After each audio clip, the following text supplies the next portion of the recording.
에게도 동일한 은혜가 나타날 수 있도록 축복하여 주시옵소서. 함께 하실 것을 믿고 간구하며 예수 그리스도 이름으로 기도합니다. 아멘. 우리 옆 사람에게 이렇게 한번 인사하겠습니다. 감동의 얼굴이십니다. 네, 우리 은시경제가 이제 감동의 얼굴이시네요. 진짜 화요일 날 그 교육자들보다 먼저 오시는 때도 있거든요. 와가지고 교회를 혼자 지키시면서 교회 지기도 잘하고 계십니다. 이런 은혜가 끊어지지 않는 교회가 되었으면 좋겠습니다. 네, 오늘 고린도후서 13장 1절부터 13절까지의 마음을 가지고 자신의 믿음을 확증하라라는 제목으로 하나님 말씀 증거하도록 하겠습니다. 이 고린도 전후서는 바울이 고린도 교회에게 쓴 편지입니다. 교회에게 쓴 편지인데 이 고린도 교회가 어떤 교회냐면 바울 사도가 2차 전도 여행을 했을 때 그가 아덴, 지금은 아테네죠. 아테네에서 복음을 전하다가 처절하게 실패합니다. 뭐 그것을 회심하는 사람이 없었던 건 아니지만 바울이 자신이 가지고 있는 철학적인 능력과 자신이 가지고 있는 지식과 학문으로 설교를 진짜 멋지게 해요. 근데 멋지게 하는데 그곳에 바울이 사역했던 모든 지역 가운데 유일하게 교회가 세워지지 않는 지역이 아덴이었어요. 그래서 이 아덴에서의 처절한 실패를 맛보고 이 바울이 갔던 곳이 고린도입니다. 오늘 뭐 사실 고린도 전후서 전체 배경을 배우는 게 메인이 아니기 때문에 제가 간략하게만 설명을 드리면 이 고린도에 가가지고 그가 뭘 했냐면 그가 오로지 십자가의 은혜만 전해요. 내가 가지고 있는 철학이나 내가 가지고 있는 실력으로 복음을 전하는 것이 얼마나 무의미한가를 현장에서 확인한 거예요. 그래서 이 고린도 교회에 가서는 십자가만을 증거하는데 이 고린도가 어떤 지역이냐면 고린도는 그 당시에 아가야라고 하는 도시의 주도였어요. 가장 수도처럼 여겨지는 아주 중요한 항구였고 여기에는 굉장히 많은 이단들과 그 우상 숭배하는 문화가 있었고 이 무역이 활발하게 이루어졌기 때문에 굉장히 많은 재화와 보물이 넘쳐나는 그런 곳이었어요. 그러다 보니까 이 교회에 있는 성도들에게 하나님께서 특별한 은혜를 주시지 않으면 이 교인들이 변화가 안 되겠으니까 고린도 교회 하나님께 특별한 은사들을 부어주십니다. 여러분 신약에서 은사에 대한 개념을 정리할 때 반드시 봐야 되는 성경 두 가지가 뭐냐면 사도행전과 고린도전서예요. 왜냐하면 은사에 대한 이야기들이 풍성하게 흘러넘치고 있기 때문에. 그래서 이제 저희가 재미로 뭐 얘기하는 거는 고린도 교회에서는 강아지도 방언을 했다 뭐 이런 얘기를 해요. 너무 은사가 막 흘러넘쳐나니까 그렇게 해야지만 이 고린도에 있었던 영혼들이 바뀔 수 있었기 때문에 그런 은혜가 부어졌던 곳이에요. 그런데 그렇게 좀 그 개성이 강한 사람들이 많이 모인 거죠. 뭐 각자 은사들이 많았던 사람이 모인 거니까. 그러다 보니까 이 교회가 성장은 했지만 성장하는 가운데 많은 부작용들이 생기기 시작했어요. 뭐냐면 이런 거예요. 예를 들어서 복음을 전하는 목사가 굉장히 능력이 있고 굉장히 이렇게 넘볼 수 없는 그런 뭐 넘사벽의 스펙을 갖추고 있다 그러면요 성도들이 큰 반란이 없습니다. 예전에 우리 그 한국 교회가 좀 그랬거든요. 한국 교회가 많이 못 배우고 한국 성도들이 그러니까 한국 국민 자체가 이렇게 교육 수준이 높지가 않았을 때는 목사님 그러면은 굉장히 높은 분들이었어요. 다 그냥 머릿속에 인식하기에. 그래서 이제 교회가 좀 평안했습니다. 어떻게 평안했냐면 목사님이 가지고 있는 권위를 누구도 도전하지 않았어요. 그런데 시대가 좀 지나면서 현대교로 넘어오면서 실제로 성도들 가운데 목사보다 훨씬 더 공부 많이 하는 사람도 생기고 많은 지식과 소양을 갖춘 사람도 생기다 보니까 교회 안에서 목사님의 말이 절대 권력을 갖는 일이 사라지게 되었죠. 저는 이 사라지는 것은 옳은 거라고 봅니다. 왜냐하면 긍정적인 면에서는 성도들의 수준이 올라가고 말씀을 이해하는 것이 목사의 수준뿐만이 아니라 성도의 수준도 높여놨다고 저는 믿기 때문에. 근데 어쨌든 그런 일이 벌어지게 되면 교회는 어떤 문제가 생기냐면 목사가 모두를 통제할 수 없고 모두를 컨트롤할 수 없는 그런 상황이 발생이 돼요. 이제 그러다 보니까 이제 고린도 교회가 그런 일이 벌어진 거예요. 어떤 일이 벌어지냐면 바울 사도가 가지고 있는 능력만이 그 대단한 능력이라고 생각하지 않는 성도들이 막 나오기 시작한 거예요. 그리고 더군다나 이 바울은 본문에 의하면 어떤 내용들이 기록되어 있냐면 바울이 글은 되게 잘 썼는데 말하는 거에는 조금 이렇게 모자랐던 것 같아요. 글 쓰는 거에 비해서. 여러분 그런 경우 가끔 보시죠. 저희 학교에도 한 교수님이 계신데 정말 글을 잘 쓰세요. 근데 그분의 강의를 들으면 이 책을 진짜 저분이 썼을까라는 의심이 듭니다. 그런 분이 계세요. 진짜.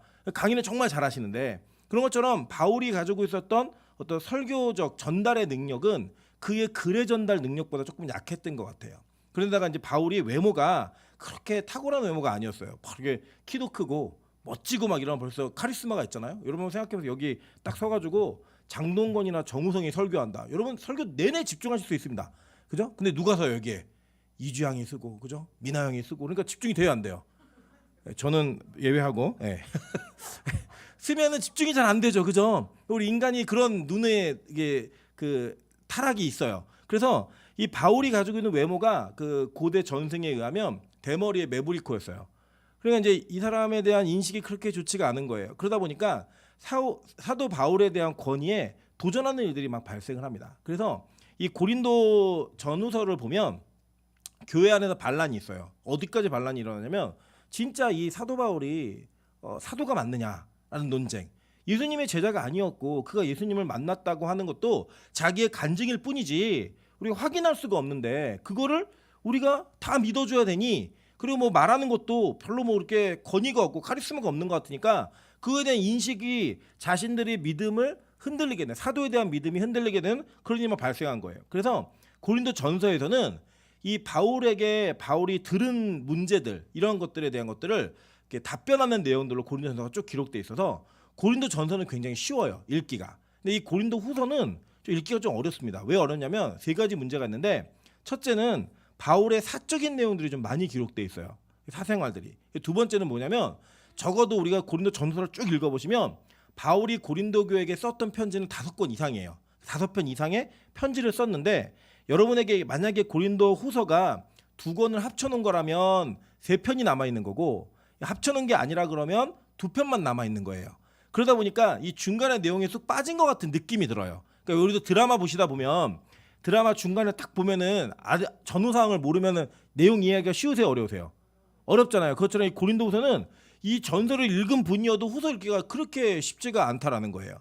그런데다가 이 그 고린도 후서가 가지고 있는 구조 자체가 굉장히 어려운 구조를 가지고 있기 때문에 여러분이 이해하시기 그렇게 수월하진 않으십니다. 근데 문제는 정확하게 얘기한 건 뭐냐면 이런 내용이에요. 간단하게 요약을 하면 여러분이 오늘 읽으신 본문은 이 고린도 교회가 문제가 있어서 그 문제를 스스로 해결한 것처럼 보였는데 아직도 해결되지 않은 잔재의 문제들이 남아 있었던 거예요. 자, 보세요. 우리 인간은요, 하나님에 대한 신뢰를 어떻게 표현을 하냐면 사람을 통해 표현을 합니다. 그 증거를 보시면, 여러분이 민수기를 보시면 출애굽한 이스라엘 백성들이 아론과 모세가 이끄는 그 리더 속에 그들의 여정을 쭉 가면서 하나님을 대적하고 하나님을 의심할 때마다 그들이 대적했던 상대가 누구였어요? 모세하고 아론이었어요. 눈에 보이는 리더를 그들이 깎아내리고 별거 아니라고 여겨지는 그 리더십을 무시함으로써 그들은 하나님을 대적하는 모습으로 나아갑니다. 여러분 사무엘상하에도 보면 마찬가지죠. 백성들이 사무엘에게 요구합니다. 어떤 요구를 하냐면 왕을 세워달라고 얘기를 해요. 근데 그 왕을 열방과 같은 왕을 세워달라고 말하면서 이방인들이 세우는 왕의 시스템을 그대로 우리나라에 도입해달라고 말을 하죠. 근데 사무엘이 뭐라고 얘기하냐면 하나님, 저들이 나를 버렸습니다 라고 얘기하니까 하나님 뭐라고 얘기하세요? 아니야, 너를 버린 게 아니라 나를 버린 거야, 하나님을 버린 거야 라고 얘기하면서 그 행위 자체의 목적이 어디에 있었는지를 얘기하는 거예요. 근데 이 고린도 교회가 어떤 일을 했냐면 이 바울을 배척하고 배격함으로써 자신들이 가지고 있는 권한이 얼마나 큰지를 자랑하고 그 안에서 분탕질과 당파질을 하면서 교회를 혼란스럽게 만드는 일을 하고 있었다는 거예요. 그랬던 이 바울이 그런 상황을 본 바울이 고린도 교회에게 마지막 편지를 쓰면서 뭐라고 쓰냐면 이렇게 쓰는 거예요. 자, 우리 13장 우리 5절 한번 읽겠습니다. 5절 다 같이 읽습니다. 시작. 너희는 믿음 안에 있는가? 너희 자신을 시험하고 너희 자신을 확증하라. 예수 그리스도께서 너희 안에 계신 줄을 너희가 스스로 알지 못하느냐? 그렇지 않으면 너희는 버림받은 자니라. 자, 이거를 누구에게 쓴 거냐면요, 교회에게 썼다라는 거예요. 여러분 오해하지 않으셔야 될 건, 제가 오늘 이 설교를 하면서 목사에게 대들지 마라 이런 얘기 하는 거 아니에요. 자, 이게 이렇게 보시면 돼요. 그 당시에 바울 사도에게 대항했던 사람들은, 바울의 사도권을 부인했던 사람들은 뭘 부인한 거냐면 복음을 부인한 거예요. 즉 그들이 부인하고자 했던 건 어떤 대상자였냐면 바로 예수 그리스도와 하나님을 배격하고 그 하나님에 대한 인정과 신뢰를 갖지 않았다라는 거예요. 여러분, 근데 이게 교회 간의 문제일 수도 있어요. 뭐 로마서 같은 경우는 개인의 믿음의 문제를 다루지만 이 고린도 전서는 교회 공동체의 믿음을 다루거든요. 근데 이 교회 공동체의 믿음이 목사하고 성도 간의 신뢰만을 얘기하는 게 아니라 뭘 얘기하는 거냐면 지금도 여러분 안에 여러분의 믿음은 고린도 교회라는 거예요. 저도 마찬가지고요. 뭐가 있냐? 하나님에 대한 신뢰가 어떤 때는 있는 것 같다가 어떤 때는 사라지기도 하고, 하나님에 대한 믿음이 견고한 것 같기도 하다가 어떤 데 흔들리기도 하더라는 거예요. 어떤 상황과 사건 속에 직면하게 되면 우리가 그 상황 속에서 그 하나님이 주신 말씀의 권위를 인정하는 게 아니라 내 말과 내 뜻과 내 행동이 더 올바르다라는 생각, 내가 가지고 있는 견해가 훨씬 더 옳다라는 생각이 그 하나님을 밀어내고 말씀의 힘을 밀어내는 그런 일들이 우리 안에 비일비재하다는 거예요. 그러니까 즉 뭐냐, 여러분 안에 내면이 고린도 교회인 거예요. 우리가 고린도 교회인 거예요. 그러면서 우리는 실제적으로 보여지는 대상인 목사뿐만이 아니라 하나님 그리고 말씀조차의 그 권위조차도 무시할 수 있는 다분한 성향이 우리 안에 있더라는 겁니다. 제가 이걸 오늘도 이게 나눴는데 왜 이 말씀을 나누고자 했냐면, 제가 오늘 여러분 기도 제목 부탁드렸던 김종국 선교사님을 만났습니다. 예, 같이 식사를 하면 대화를 나눴는데 이제 기도해 주셔야 돼요. 기도 제목 같이 말씀드리는 거예요. 아스피린을 계속 드셔가지고 진단의 결과를 정확히 볼 수 없기 때문에 진단을 다시 하자고 이제 8일 일주일 뒤로 이제 검사가 연기되었습니다. 연기되었는데 아마 3기 내지 4기의 암이 맞을 거라는 그런 그 추측에 대한 이야기는 저희가 확정적으로 들었고, 이제 이걸 표적암으로 치료할 수 있는지 없는지에 대한 그런 고민들, 그리고 어디까지 전이가 되었는지 확실하게 밝혀야 되는 이런 부분들이 남아 있습니다. 남아 있는데 제가 우리 김종국 선교사님하고 이제 식사를 같이 할 때 그 누님 권사님이 같이 가셨어요. 같이 가셨는데 이제 어떤 얘기들을 나누었냐면 이 목사님 그런 얘기 하시는 거예요. 선교사님이 무슨 얘기 하냐면, 사실 나는 이게 암 몇 기입니다라고 들었던 얘기가 아무렇지도 않으시대요. 그냥 천국 좀 일찍 가는 거지, 좀 빨리 갈 수 있는 거지, 이런 생각이 있는데 주변에서 너무 힘들어 하시니까 내가 이렇게 아무렇지 않아도 되나라는 마음이 드시고, 또 그런 마음으로 있으시다 보니까 자꾸 필리핀에 가갖고 할 일이 생각나신다는 거예요. 이거 해야지 저거 해야지. 그래서 제가 이제 거기 옆에서 말씀을 드렸어요. 선교사님, 하나님이 휴가를 주셨다 생각하시고 사역을 좀 내려놓으시고 치료에 집중하시라고. 그래서 치료에 집중하셔서 하나님의 은혜를 주시면 하나님께서 더 많은 일들을 하게 하실 거랬더니 누님 권사님이 너무 좋아하시는 거예요. 그 얘기를 들으시면서. 그래서 제가 그때 그 뒤에서 이렇게 얘기했어요. 형님 너무 죄송한데 저는 선교사님 살려달라는 기도는 하지 않습니다. 다만 이 사역이 이어질 수 있게 도와달라고, 막히지 않게 도와달라고 이게 기도를 합니다. 그랬더니 누님 권사님 표정이 또 어두워지시는 거예요. 네, 그 현장 속에서. 그러면서 이제 저희가 죽음에 대한 얘기를 나누면 이렇게 얘기했습니다. 뭐라고 얘기했냐면, 선교사님 제가 감사합니다. 목사가 죽음이라고 하는 그 권세가 눈앞에 닥쳤을 때 어떻게 그 죽음을 맞이해야 되는지를 보여주셔서 너무 감사합니다. 목사가 성도들에게 어려운 일이 생기고 힘든 일이 생기면 하나님 뜻이 있습니다, 이겨내야 합니다, 부활의 능력이 있습니다 라고 말은 하고 있는데, 실제로 목사에게 그 사건이 다가왔을 때는 그렇게 믿음으로 사는 성도가 목사가 그렇게 많지 않더라고요. 친구들을 만나서 친구 목사를 만나서 걱정하는 얘기를 들어보면 성도들의 이야기와 그렇게 다르지 않아요. 자기의 삶의 앞길에 대한 걱정이 한가득해요. 근데 설교는 어떻게 하냐면 믿으라고 얘기하거든요.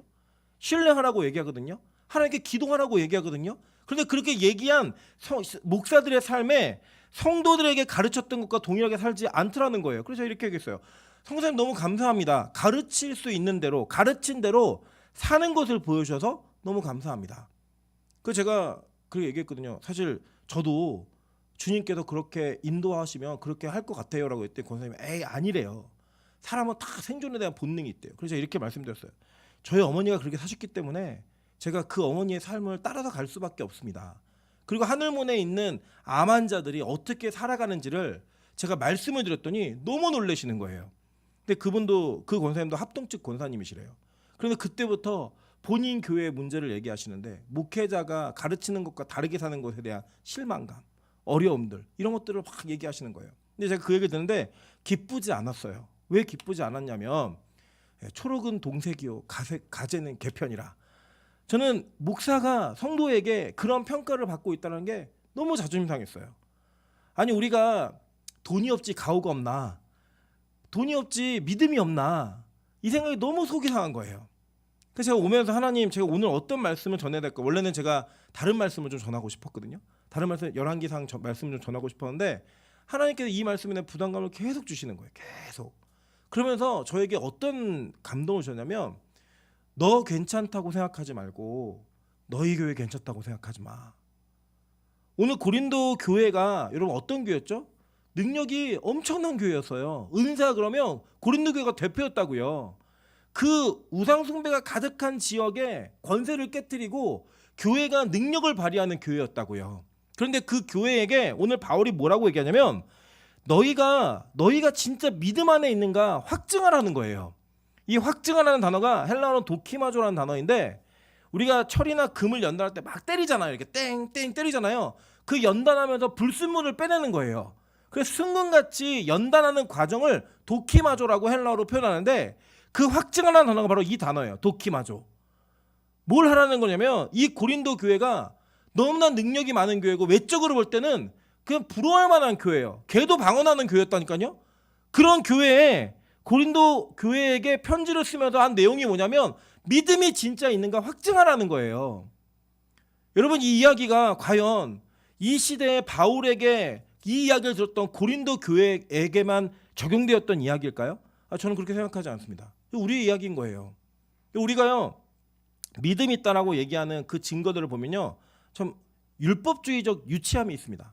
교회 안 빠지고 11조 잘하고 봉사 열심히 하고 좀 기도하는 것 같이 보이면 그 우리 믿음이 있다고 얘기해요. 근데 아니에요. 제가 보면요 진짜 믿음은 어디서 드러나냐면 사건 속에 직면했을 때 드러납니다. 상황 속에 있을 때 드러난다는 거예요.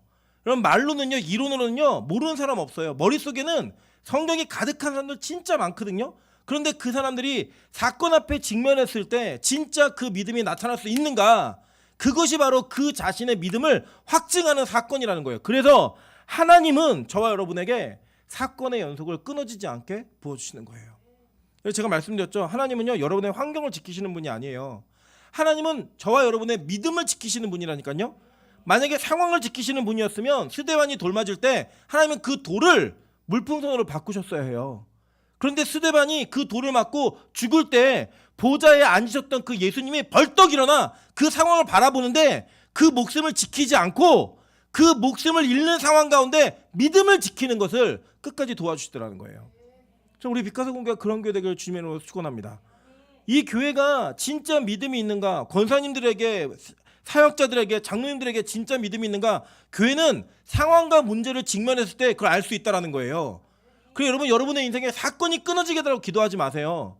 여러분, 그 사건이 끊어지는 건 뭐냐면 하나님도 마귀도 여러분의 믿음을 시험해볼 가치조차 없다는 거예요. 여러분, 예수님도 시험 받으셨습니다. 예수님도 광야에서 40일 금식하신 이후에 시험 받으신 분이 예수님이세요. 여러분, 믿음으로 따지면 최고봉에 있는 1티어 아니에요. 1티어 최고봉에 있는 예수님이 시험을 받았다면 저와 여러분에게 시험이 있어야 돼요, 없어야 돼요? 있는 거예요. 여러분, 목사에게는 없을까요? 있다니까요. 여러분, 목사에게는 목사급의 시험이 와요.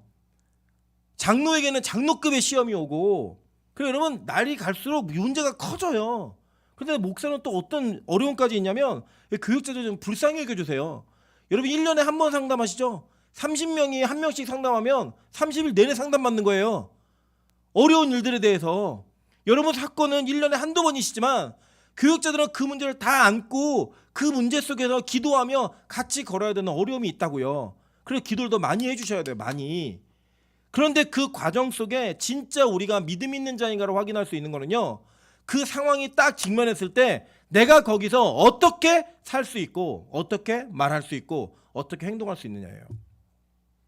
오늘 바울은 그 당시에 고린도 교회뿐만 아니라 오늘 저와 여러분에게도 동일하게 물어보는 거예요.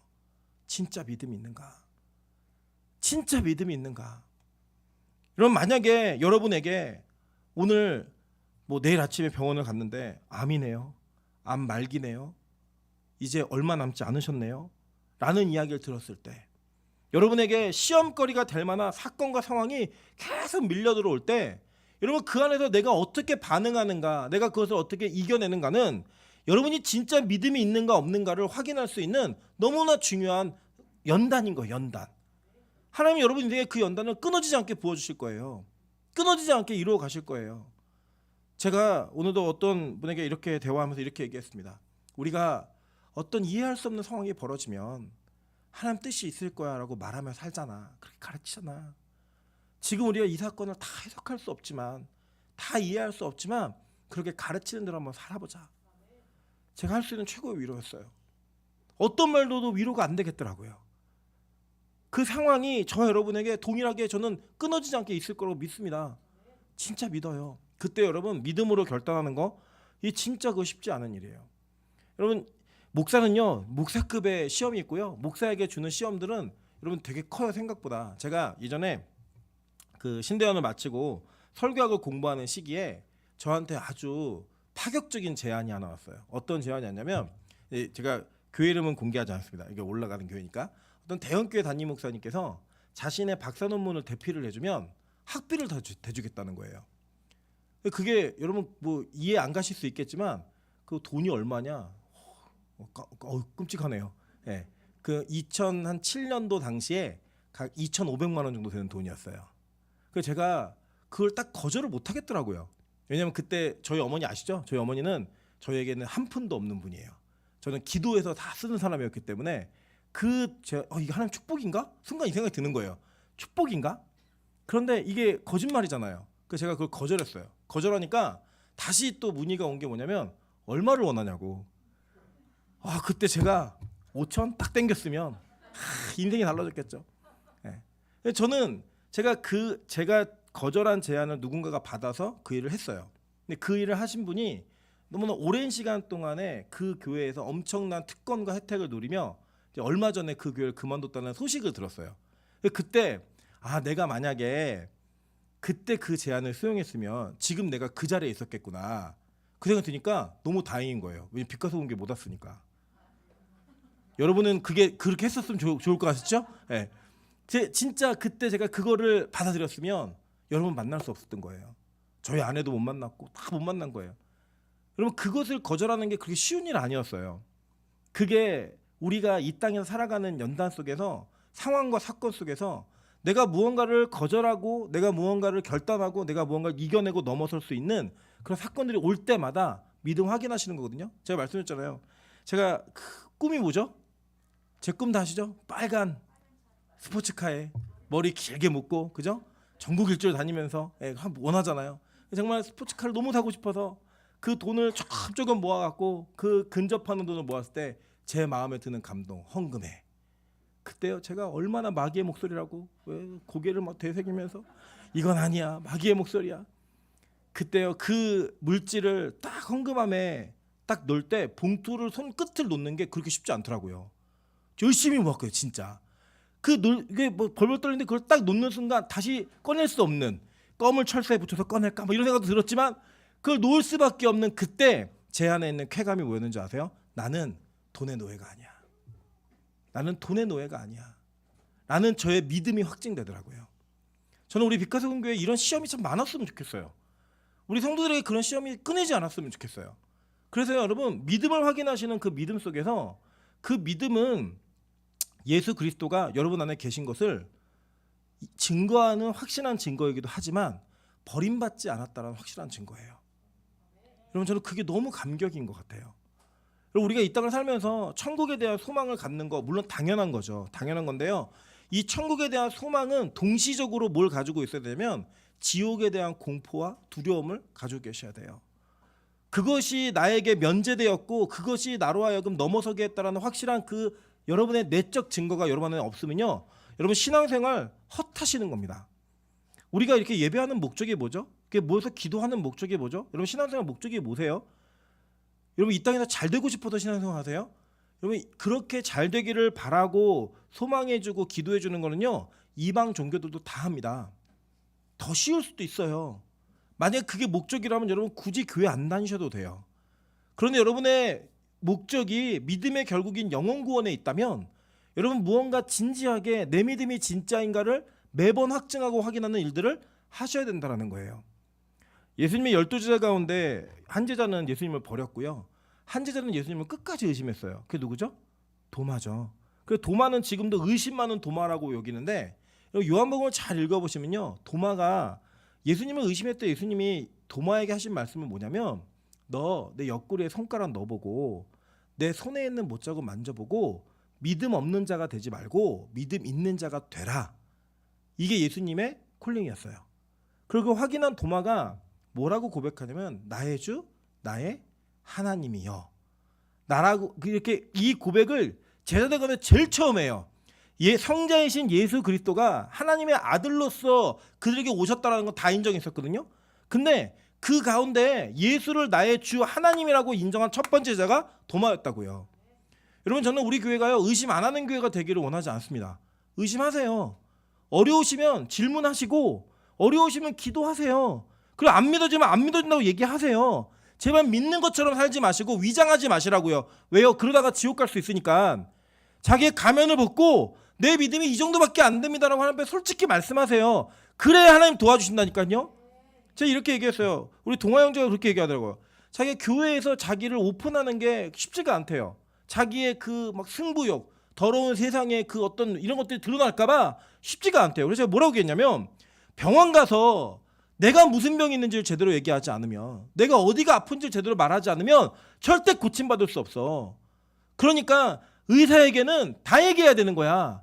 치욕스럽더라도, 내가 항문에 질환이 있어서 항문을 보여주더라도 그 치욕, 얼마나 치욕스러워요. 그죠? 근데 그 치욕스러움 속에 소망이 생기는 거예요.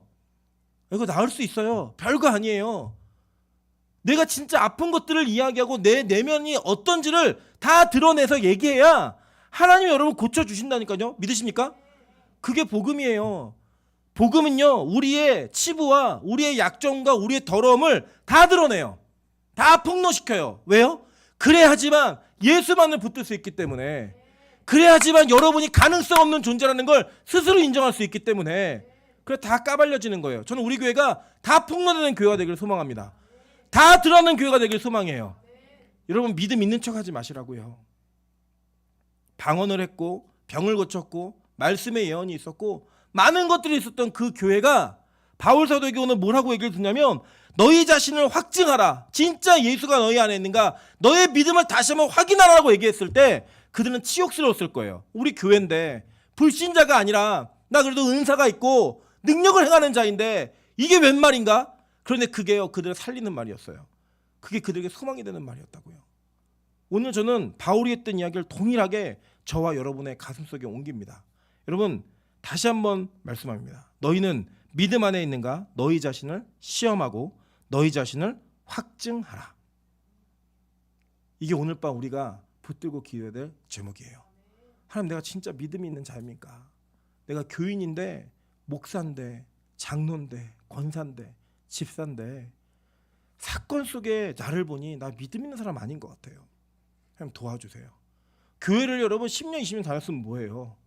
믿음이 없으면 천국에 못 가는데, 진짜 이루고 싶은 걸 못 이룬다니까요. 그냥 이건 교양생활이에요. 여러분의 교양생활, 하나의 커뮤니티예요. 그냥 사회적 커뮤니티. 그리고 이거 끝난 거예요. 여러분, 교회가 생명력 있는 본질을 잃어버린 거라고요. 저는 이 밤에 여러분의 믿음이 다시 한번 시험받는 시간 되시기를 주님의 이름으로 축원합니다. 여러분의 믿음이 다시 한번 확증받는 시간 되시기를 주님의 이름으로 축원합니다. 시간 같이 한번 찬양으로 주님 앞에 고백하며 나아갑니다. 우리 이 눈에 아무 증거 아니 배워도 이 찬양할 때, 하나님, 내가 한 걸음 한 걸음 걸으면서 주님 앞에서 진짜로 믿음 있는 것이 확증되어지는 그런 교육자 될 수 있게 좀 도와주십시오. 그런 장로 될 수 있게 도와주시고, 그런 성도 권사 될 수 있게 도와주셔서 누군가 나에게 믿음 있는가 확증하라고 얘기했을 때 나 진짜 믿음 있습니다 라고 얘기할 수 있는 그런 성도 될 수 있게 도와달라고 우리 힘차게 찬양하면서 나가도록 하겠습니다.